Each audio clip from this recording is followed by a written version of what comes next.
آج کل خواتین و حضرات ٹینشن کا شکار بہت ہوتی جا رہی ہیں۔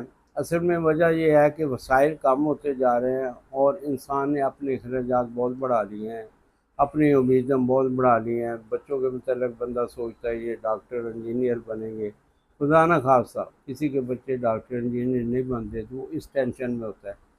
پڑوسیوں نے گھر اچھا بنا لیا تو بندہ اس ٹینشن میں ہوتا ہے کہ ان کا گھر اچھا ہے میرا کیوں نہیں ہے۔ اس طرح کی مختلف خود کریٹ کی ہوئی، خود پیدا کی ہوئی ٹینشنیں اپنے اوپر سوار کرتا ہے، جس سے پھر اس کی نیند اڑ جاتی ہے، اس کا سکون برباد ہو جاتا ہے اور گھر میں ہر وقت لڑائی جھگڑے شروع ہوتے ہیں۔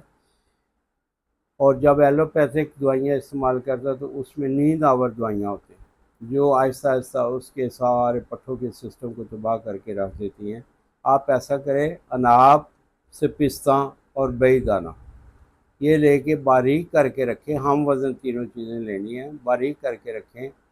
ایک کپ کھولتا ہوا پانی یعنی ابلتا ہوا پانی، اس میں یہ آدھا چمچ ڈال کے اس کو ڈانپ دیں، 2-4 منٹ ڈانپا رکھیں۔ اس کے بعد یہ قہوہ آپ کا تیار ہے۔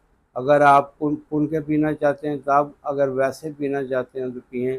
چند روز کے استعمال سے صبح شام پئیں، چند روز کے استعمال سے انشاءاللہ تعالی آپ اس کے فائدے دیکھیں گے کہ آپ کی ٹینشن جو ہے وہ کم ہوتی جا رہی ہے۔